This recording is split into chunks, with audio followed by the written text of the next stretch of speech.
하나님 말씀을 공독합니다. 하나님의 말씀은 마가복음 1장 12절과 13절의 말씀입니다. 신약 성경 53면 마가복음 1장 12절과 13절의 말씀을 대독하겠습니다. 성령이 곧 예수를 광야로 몰아내신지라. 광야에서 40일을 계시면서 사탄에게 시험을 받으시며 들짐승과 함께 계시니 천사들이 수종 들더라. 아멘. 오늘 말씀이 주부에 기록된 대로 광야에서 시험을 받으시다라고 하는 제목인데, 이 말씀 준비하면서 제일 먼저 떠오른 게 그 생각입니다. 내일 모레가 명절인데 우리 며느리들이 광야 속으로 들어가는구나. 벌써 광야로 들어간 분들이 많아서 자리가 빈자리가 많아요. 얼마나 광야가 좋으면 먼저 갔을까. 그러니까 그분들은 투덜거릴 수 없을 겁니다. 좋아서 한 거니까. 여러분, 광야는 결코 힘들고 피곤하고 어려운 것만이 아닙니다. 그리스도와 연합하는 세례를 받음으로 끝이 아니라 그 세례가 요구하는 내용의 삶의 시작이라고 지난주에 말씀을 드렸습니다. 이 말씀은 여러분에게 중요합니다. 예수님과 함께 세례를 받는다는 것은 내가 예수님과 세례받았다, 예수 이름으로 세례받았다는 것으로 끝나는 게 아니라 그 세례가 의미하는, 요구하는 내용의 삶이 이제 내게 시작되었다는 말이라는 거예요. 여러분들이 꼭 기억하시면 고맙겠습니다. 세례를 통해 죄 사함을 받고 또 그 세례를 통해서 성령의 세례를 받음으로 마침내 세례를 통해서 받아들인 그리스도와 연합된 삶이 시작되는 것이 바로 그 세례의 의미입니다. 여러분 안에 이 일을 시작하신 하나님, 저와 여러분 안에 이 일, 그래서 우리 안에서 우리의 삶을 통해서 이제는 마침내 그리스도와 연합된 삶이 시작되게 하신 하나님께서 그 일을 온전히 이루실 줄로 믿습니다. 여러분들도 그 믿음을 가지고 여러분의 생애를 살아가시기를 축복합니다. 세례를 받으신 예수님에게 성령이 임하셨다고 우리가 앞에 부분이죠. 이 9절부터 11절에 보면 그렇게 기록이 되어 있고, 그리고 또 성령이 임하신 것만이 아니라 너는 내 사랑하는 아들이요 내가 너를 기뻐하노라 하신 후에 예수님이 물 위로 올라오십니다. 그렇죠? 그리고 나서 예수님이 곧바로 광야로 몰려갔습니다. 스스로 가신 것이 아니라 성령에 몰려 광야로 들어가셨다고 분명히 말씀하십니다. 예수를 광야로 몰아내신지라. 전적인 수동태입니다. 능동태는 내가 알아서 가는 거지만, 내가 수능해서 가는 거지만, 수동태는 외부적인 자극에 의해서 강제적으로 움직여지는 것입니다. 예수님이 광야로 가는 것은 그래서 몰린 것입니다. 그리고는 그 광야에서 40일 동안 시험을 받으십니다. 저와 여러분의 생각에, 우리의 짧은 속에는 성령이 임하고 하나님의 음성이 들리고 너는 내 사랑하는 아들이요 내 기뻐하는 자라고 하는 이런 영광스러운 일이 있은 후에는 당연히 그 다음은 좋은 일이어야 됩니다. 그죠? 그 다음은 좀 멋진 일이어야 되지 않겠습니까? 그 다음은 평탄하고 형통한 대로가 열리거나 아니면 뭔가 좀 새로운 게 내 인생에서 펼쳐져서, 야, 역시 하나님 만나니까 다르다, 하나님 만나니까 역시 뭐가 다르네 라고 하는 어떤 우리에게 그런 것들이 있어야 되는데, 영광만 가득한 일들이 나타나야 하는데 예수님 통해서 우리에게 보여주는 사실은 뭐냐면 광야가 펼쳐졌다는 것입니다. 성령이 임하고 하나님의 자녀로, 하나님의 아들이로, 하나님의 사랑하는 자라고 선포된 후에 예수님에게 펼쳐진 것은 평탄한 대로가 아니라 짐승들만 살고 있는, 사람이 살 수 없는 광야로 내몰리셨습니다. 혹시 우리 중에도 예수 믿으면 행복한 일만 생기고 무엇을 해도 복을 받고 만사 형통할 줄 알았는데, 오히려 예수님을 영접한 후에, 그 이름으로 세례를 받은 후에, 성령 받은 후에 더 어렵고 힘든 길들이 펼쳐져서 혹시 내가 믿지 말아야 할 걸 그랬나? 혹시 내가 잘못 믿고 있나? 아니면 너무 큰 죄를 범했나? 하나님이 나를 싫어하시나 하며 갈등을 겪고 계시지 않습니까? 끝없이 지속될 것 같은 광야 같은 삶의 길에서 그 길의 의미를 알지 못했던 이스라엘이 원망과 불평으로 쓰러져 갔던 것 같이 오늘 나의 삶에서 하나님의 길을 알지 못해서 방황하고 계시지는 않습니까? 오늘 본문의 말씀은 우리에게 이런 갈등과 이런 방황 속에 있는 우리에게 분명한 답을 제시해 주십니다. 이스라엘 백성들이 애굽을 떠나 빠져나와서 원래는 열을 띠려고 하는 산악지대를 지나서 지중해를 이제 왼쪽에 끼고 이스라엘로 진행을 하면 열흘이면 간답니다. 그 열흘 길을 하나님께서 허락하지 않으시고 그들을 다시 돌이켜 홍해 앞으로 세우십니다. 그리고 그 홍해를 갈라 건너게 하시죠. 그리고 그 홍해 속에 애굽 이스라엘 백성들을 죽이기 위해 쫓아왔던 애굽의 그 막강한 마병을 다 물에 빠쳐 죽이십니다. 그러므로 인해서 이스라엘 백성들에게 한 가지 놀라운 사실을 주님이 확인시켜 주십니다. 더 이상 애굽으로부터 너희는 두려움을 갖지 않아도 된다.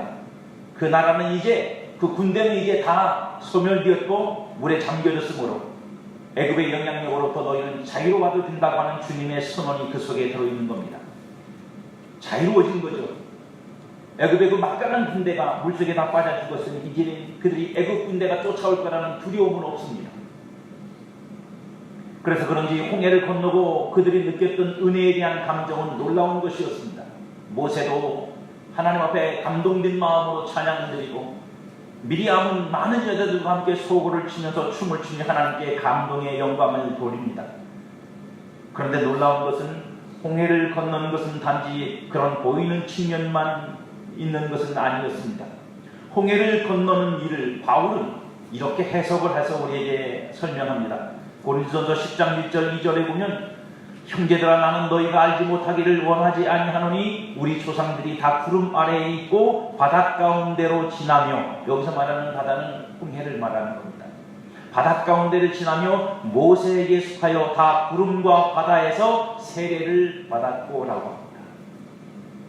그러니까 이스라엘 백성들이 애굽에서 나와서 홍해를 건너면서 그들은 무언가 하나님께로부터 영적인 세례를 받은 것입니다. 근데 그 영적인 세례의 의미가 뭐냐? 애굽에서의 삶으로부터 너희는 이제는 새로운 삶으로 들어간다는 것입니다. 이제 애굽의 종되었던 삶에서부터 너희는 끊쳐지고 이제 새로운 삶으로 들어간다는 것입니다. 근데 그 새로운 삶이라는 것이 뭐냐면 바로 광야였습니다.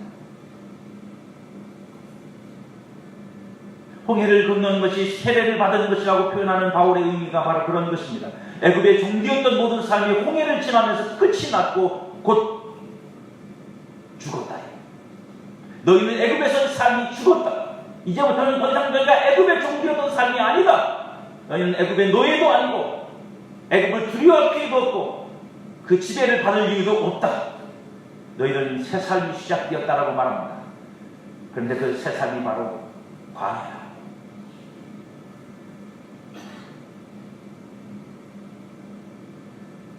어째서 이런 상황이 펼쳐지는 것일까요?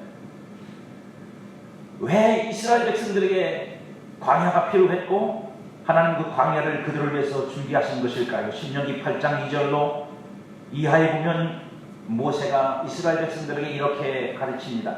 내 하나님 여호와께서 이 40년 동안에 내게 광야길을 걷게 하신 것을 기억하라. 이는 너를 낮추시며 너를 시험하사 네 마음이 어떠한지 그 명령을 지키는지 지키지 않는지 알려 하심이라. 너를 낮추시며 너를 줄이게 하시며 또 너도 알지 못하며 내 조상들도 알지 못하던 만나를 내게 먹이신 것은 사람이 떡으로만 사는 것이 아니요 여호와 입에서 나오는 모든 말씀으로 사는 줄을 내가 알게 하려 하심이니라. 애굽을 나와 홍해를 건넌 이스라엘 백성들을 광야길로 행하게 하신 분도 하나님이십니다. 뭐하고 똑같죠? 세례를 받으시고 성령이 임하시고 하나 너는 내 사랑하는 아들이라고 선포된 예수를 광야로 몰아내신 게 누구라고요? 성령님이시라고. 애굽을 나와 홍해를 건넌 이스라엘 백성을 광야로 끌고 들어가신 것도 하나님이고 오늘 성도를 광야로 몰아내시는 것도 하나님이고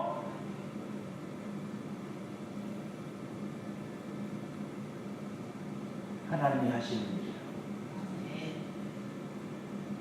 그리고 40년 광야 속에서 하나님은 그 백성을 시험하셨답니다. 시험하셨답니다. 우리의 생각에 홍해를 건너 바로 가나안을 입성하여 땅을 차지하면 좋을 것인데 하나님의 생각은 우리와 다르고 사람의 생각과 다릅니다. 그 이유가 사람이 떡으로만 사는 것이 아니요 하나님의 입에서 나오는 모든 말씀으로 사는 줄 알게 하려 그렇게 하셨답니다. 그런 우리는 분명한 사실을 하나 깨닫죠. 하나님에게서 이 광야는 분명한 목적이 있고 의미가 있습니다. 우리가 그 광야를 통해서 이 목적과 의미를 깨닫지 못하면 광야는 그냥 지나가는 힘들고 고달픈 길일 뿐이에요. 그리고 이제 세례를 받으신 예수님이 그 광야로 몰려가시는 것입니다. 그리고 거기서 시험을 받으시는 겁니다. 마치 이스라엘 백성이 시험 받은 것 같은 똑같은 시험을 받으십니다. 아이러니하게도 예수님이 받으신 시험에서 예수님이 말씀으로 이기신 말씀의 내용에 최소한 2군데가 이 신명기서에 기록된 말씀을 인용하는 거예요. 이스라엘 백성들이 광야에서 받은 시험의 내용들입니다. 마가는 그 내용을 오늘 본문에서 기록합니다. 성령이 곧 예수를 광야로 몰아내시니라. 광야에서 40일을 계시면서 사탄에게 시험을 받으시며 들짐승과 함께 계시니 천사들이 수종들더라. 마가는 아주 간략하게 기록을 하고 있습니다만 마태복음에 보면 길게 기록하면서 내용을 설명합니다. 예수님이 어떤 시험을 받으셨는지, 그리고 그 모든 시험을 말씀으로 이기셨다고 기록합니다. 여러분, 이 신명기서에서 말하는 사람이 떡으로만 사는 것이 아니요 하나님의 입에서 나오는 모든 말씀으로 사는 줄 알게 하려 하심이니라 하는 말씀과 예수님이 말씀으로 마귀를 이기셨다는 이 말씀은 결코 다른 뜻이 아닙니다.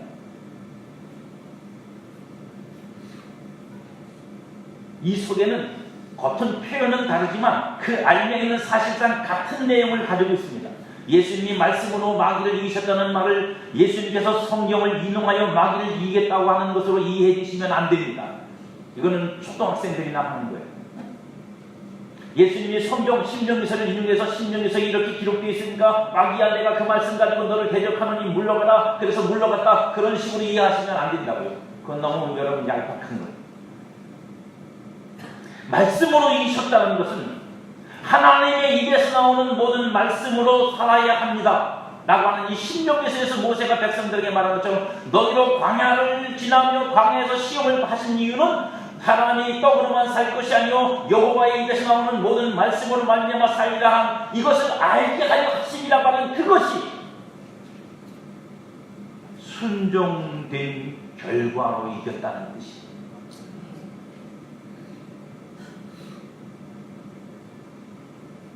순종된 결과로. 무슨 얘기냐면 예수님은 그 모든 말씀 속에서 무엇을 표현하냐면 나는 이미 하나님께 순종되어 있다. 그것 외에는 내게는 없다. 나는 이미 하나님의 말씀 앞에 순종하고 있고 순종되어 있고 순종하기 위해 왔고 순종을 이룰 것이고 그러므로 나는 오직 하나님께만 순종한다. 그것이 마귀를 이겼다는 것입니다. 광야의 시험의 목적은 하나님의 입에서 나오는 모든 말씀으로 살 수 있게 되는 것에 있습니다. 하나님의 말씀으로 살아야 된다는 것을 아는 것으로 끝나는 게 아니라 하나님의 말씀으로 살도록 만드는 데 있다고. 그걸 아는 것으로 끝나니까 신앙이 진보가 없어요. 그렇게 살아야 되는 걸 아는 것으로 신앙이 좋은 줄 아는 거예요. 그렇게 돼야 됩니다. 그런 걸 깨달아야 됩니다. 그게 신앙이 좋아지는 줄 알아요. 아니요. 하나님의 목적은 그렇게 이해한다는 것으로 끝나는 게 아닙니다. 특별히 구약성경에서 안다는 말은 하나님을 경험한다는 말이에요. 그러니까 하나님의 모든 말씀으로 살아야 되는 삶을 가능하도록 우리를 하나님께서 만드셔서 마침내 그 말씀으로 순종되는 삶이 되었다. 이게 하나님을 안다는 거예요. 그래서 성경 히브리서는 예수님의 시험을 조금은 다르게 표현을 합니다. 히브리서 5장 7절 이하에 보면 그는 육체에 계실 때에 자기를 죽음에서 능히 구원하실 이에게 심한 통곡과 눈물로 간구와 소원을 올렸고 그의 경건하심으로 말미암아 들으심을 얻었느니라. 그가 아들이면서도 받으신 고난으로 순종함을 배워서 온전하게 되셨은즉 자기에게 순종하는 모든 자에게 영원한 구원의 근원이 되시고 하나님께 멜기세덱의 반차를 따른 대제사장이나 칭함을 받으셨느니라. 예수님은 하나님의 아들이시지만 광야의 시험을 통해 순종함을 배워 온전하게 되셨답니다. 과연 예수님에게 그것이 필요했을까요? 여러분, 예수님에게 그것이 필요했을까요? 그분은 이미 하나님께 순종된 분입니다. 그래서 하늘 영광을 버리고 이 땅에 오신 분입니다. 그것보다 큰 순종은 없겠죠. 하나님과 동등된 분이십니다. 하나님의 본체십니다. 하나님이십니다. 근데 그 자리, 그 영광을 버리고 땅으로 내려오실 만큼 그분은 이미 순종하신 분입니다. 근데 무슨 순종을 더 배우시겠습니까? 근데 성경은 말합니다. 그분은 순종함을 배워서 온전하게 되셨습니다. 예수님은 광야의 시험을 말씀으로 승리하셨습니다. 말씀으로 승리했다는 뜻은 앞에서 이미 설명을 드렸습니다. 그러나 분명한 사실은 이것이 예수님이 부족하거나 아니면 뭔가 미비해서 요구되는 것은 아니라는 사실입니다.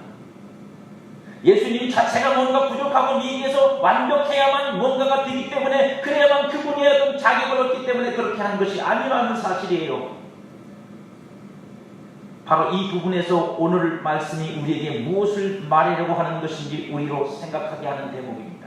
왜 그분이 광야에 몰려 시험을 받으셔야 했을까? 예수님이 시험 당하면서의 승리와 순종을 배워 온전하게 되시니 오늘을 사는 우리와 무슨 관련이 있느냐는 말입니다.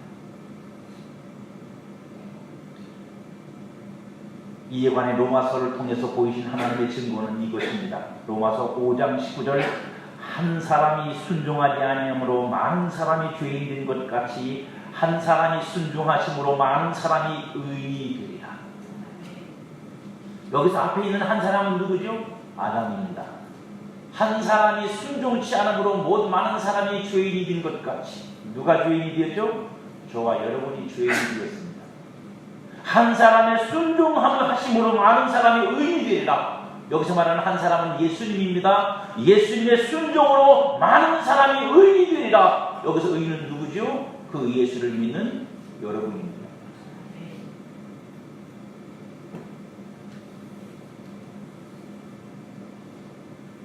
이것이 가능한 것은 예수님이 순종함을 배워 온전하게 되신 것으로 불순종으로 인하여 죄인된 모든 사람의 구원의 근원이 되시기 위하기 때문입니다. 우리의 구원의 근원이 되시다.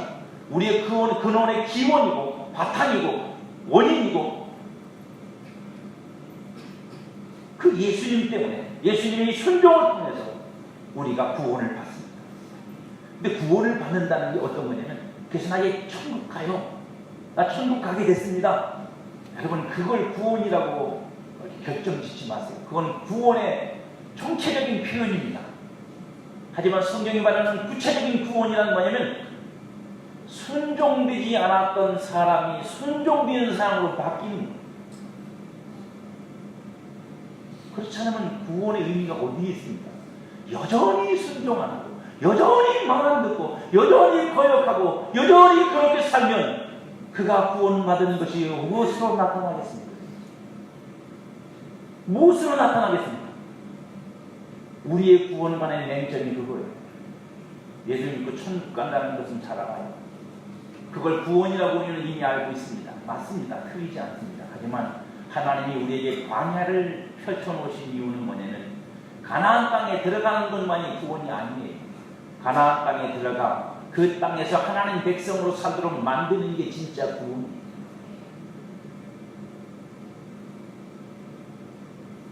아이 안타깝게도 우리는 자꾸 그걸 놓칩니다.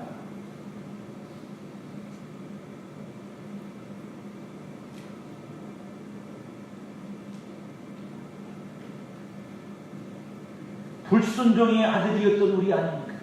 저와 여러분들은 하나님의 순종이 안 되던 종자들이었다고요. 여러분들 순종 잘 되십니까? 하나님 말씀이라면 아멘 하고 순종 잘 되십니까? 안 되죠. 예수를 믿었는데도 잘 안 되죠. 심지어는 성령을 받았는데도 잘 안 되죠. 그게 우리라. 하나님이 우리를 이 광야로 몰아내시는 이유는 네가 그런 줄 알라는 것입니다. 네가 그런 사람인 줄 알라는 것이 먼저. 신앙생활은 결코 내 잘난 걸 발견하는 게 아니에요. 내가 죄인인 걸 발견하는 거예요.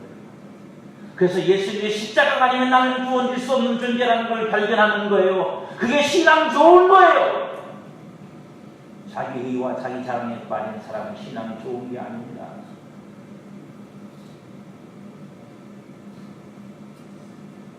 불순종의 아들이었던 우리들이 하나님께 순종이 되지 않아서 그 입의 모든 말씀으로 살아갈 수 없는 상태에 있던 우리들이 예수님의 온전케 된 순종을 통해 얻어진 결과를 연합된 세례를 통해서 은혜로 누리고 있는 것뿐이에요. 누구 안에서? 그리스도 안에서. 그래서 로마서 6장 4절은 이렇게 말합니다. 그러므로 우리가 그의 죽으심과 합하여 세례를 받음으로 그와 함께 장사되었나니 이는 아버지의 영광으로 말미암아 그리스도를 죽은 자 가운데서 살리신 것 같이 우리로 또한 새 생명 가운데 행하게 하려 하십니다. 여러분, 그러나 이 말씀이 우리로 예수 믿으면, 그 은혜 받으면 광야를 벗어난 평화롭고 쉽고 즐겁고 재밌는 인생일 거라는 생각으로 생각하시면 안 됩니다. 이 말은 무슨 뜻이냐면 너희는 이제부터 그리스도 예수 안에 속하여 광야를 지나간다는 얘기예요.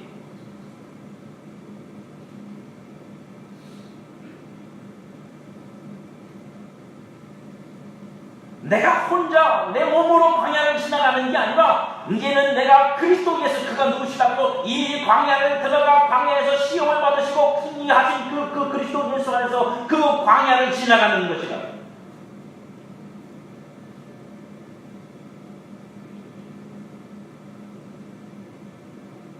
존재론적으로야 이긴 자지만 현실 우리가 살아야 될 삶은 그리스도 안에서의 광야입니다.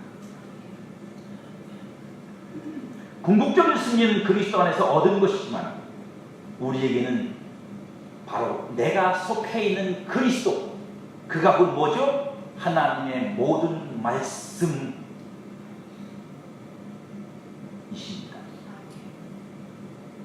이제 우리는 그분에게 순종하는 법을 배우십니다.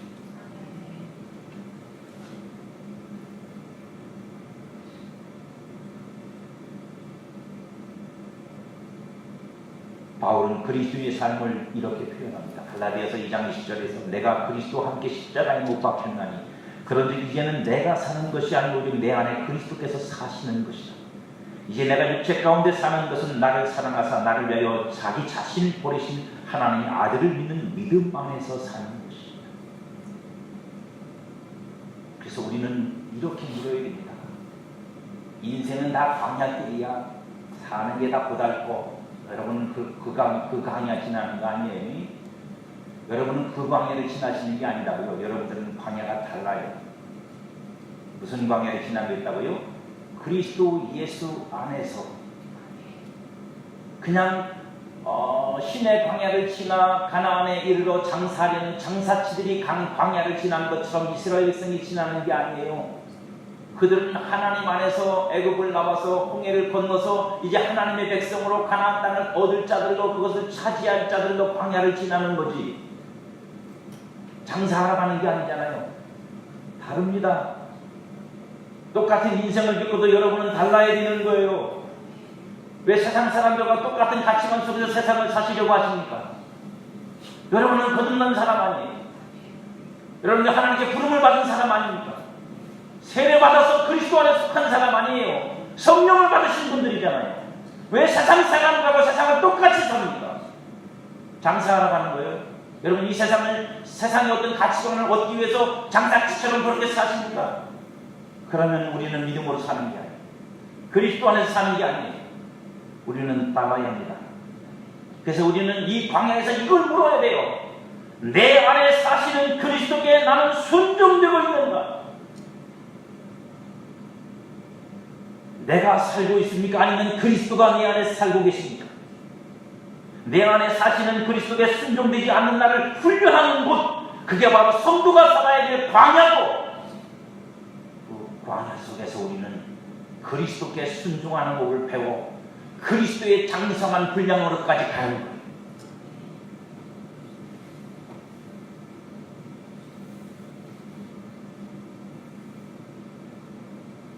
이 순종을 세상의 어떤 것을 얻어내는 비법으로만 사용하지 마세요. 가장 정말 값싼 신앙입니다.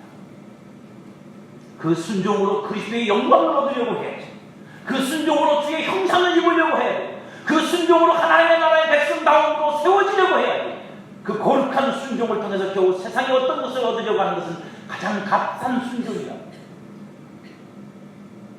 예수 그리스도와 연합하여 세례를 받음으로 마침내 우리는 그리스도께 순종하는 삶을 배우는 광야에 들어가는 것입니다. 그러기 전에는 누구도 그리스도 안에서의 순종을 배우는 광야는 들어갈 수가 없어요. 그 예수 그리스도로 말미암아 세례를 받은 자만이 그 광야로 들어가는 거예요. 그러니 예수를 믿으면 은혜가 있고, 예수를 믿으면 영원한 약속도 있고, 예수를 믿으면 성령의 역사하심도 있고, 예수 믿으면 천사들이 와서 나를 돌보며 도와주기도 하고, 하지만 그 영적인 자리는 광야예요. 도와준다고 광야가 아닌 건 아니에요. 은혜가 있다고 광야가 아닌 건 아니에요. 성령이 나와 함께 하시고 인도하신다고 광야가 아닌 건 아니에요. 도와주시는 거죠. 우리 홀로 갈 수 없으니까, 우리 힘으로 갈 수 없으니까, 우리는 그 길을 모르니까, 우리는 여호와의 길을 모르니까 오셔서 도우시고 우리를 격려하고 우리를 힘내게 하시는 것이지, 그렇다고 광야가 아닌 건 아니에요. 이 모든 것들이 광야의 삶을 통해 그리스도에게 순종하는 것을 배워 온전하게 되는 일을 돕기 위한 것이지 모면하게 하려는 것은 결코 아니라는 사실 잊지 마십시오. 하나님의 자녀가 되면 만사 형통하고 편할 거라고 생각하지 마세요. 오히려 성도가 광야로 몰리는 것은 예수님의 시험에서 가장 강조된 것 중에 하나가 뭔지 아세요? 네가 하나님의 아들이거든. 하나님이 이스라엘 백성들을 광야에서 40년 동안 시험한 이유가 무엇 때문입니다. 말 안 듣고 그저 순종잘 안 하고 아주 성질 더럽고, 그래서 저는 나쁜 놈이야, 그래서 나쁜 놈이기 때문이에요? 아니에요. 이미 가나안 땅을 주기로 약속한 백성이고 그 땅을 주려고 작정한 사람들이기 때문에 시험하시는 거예요. 그 자리에 서야 되는데, 그 영광에 서야 되는데, 여전히 그들은 은혜 안에서 그 약속된 것은 있지만 여전히 불순종하고, 여전히 거역하고, 여전히 원망하고, 여전히 불평하고, 여전히 애국으로 돌아가야 된다고 우기는 사람들이기 때문입니다. 그게 우리이기 때문에 필요한 거예요. 지금 내가 겪고 있는 광야의 삶은 각기 다르지만 그 삶을 통해 우리가 얻어야 하는 것은 절대로 다르지 않습니다. 광야의 삶을 통해 불순종되는 나를 보면서 내가 얼마나 죄인 줄 깨달아야 해요.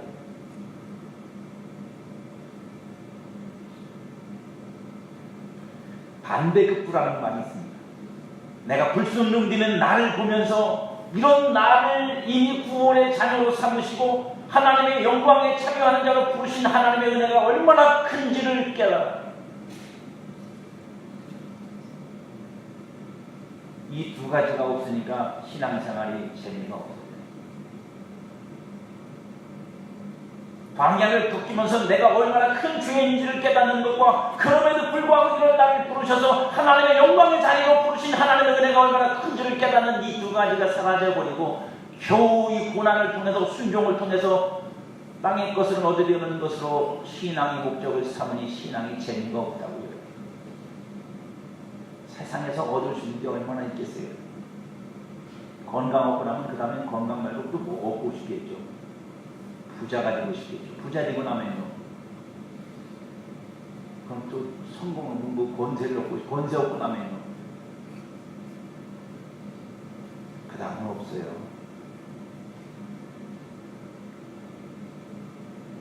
광야의 삶을 통해 그럼에도 내게 여전히 불순종되고 있는 내 자신을 그 속에서 발견하고 있는데, 그 발견되는 내가 너무 비참함에도 불구하고 내게 여전히 은혜를 베푸시고 인도하시는 하나님의 사랑에 항복되는 자리, 그게 바로 그리스도 안에서 저와 여러분이 걸어가야 될 광야. 오늘 우리의 삶은 그저 세상이 말하는 인생은 고달픈 거야. 이것과 뭐가 다릅니까? 우리는 그 인생이 아닙니다.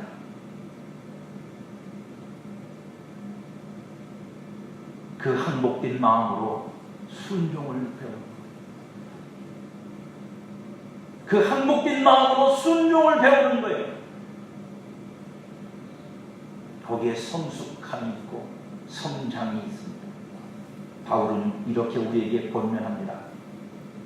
고린도전서 10장 13절에 사람이 감당할 시험밖에는 너희가 당하는 것이 없나니 오직 하나님은 미쁘사 너희가 감당하지 못할 시험당함을 허락지 아니하시고 시험당할 즈음에 또한 피할 길을 내사 너희로 능히 감당하게 하십니다.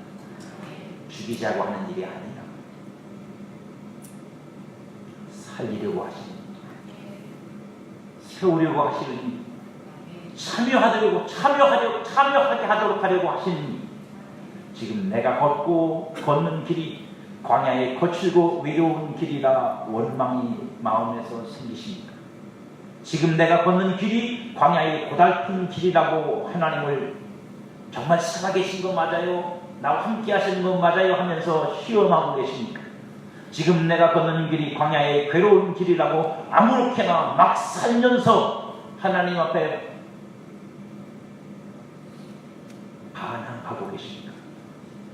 지금 내가 걷는 길이 광야의 부족함의 길이라고 세상을 의지하며 힘을 얻으려고 살고 계십니까? 잊지 마십시오. 여러분 지금 하나님에 의해 하나님 앞에서 그 광야를 가고 있습니다. 그리고 그 길이 하나님의 집, 곧 나를 기다리시는 주님에게로 가는 길이라는 사실을 잊지 마십시오. 우리는 그렇게 그 광야를 지나 주님에게로 갈 것입니다.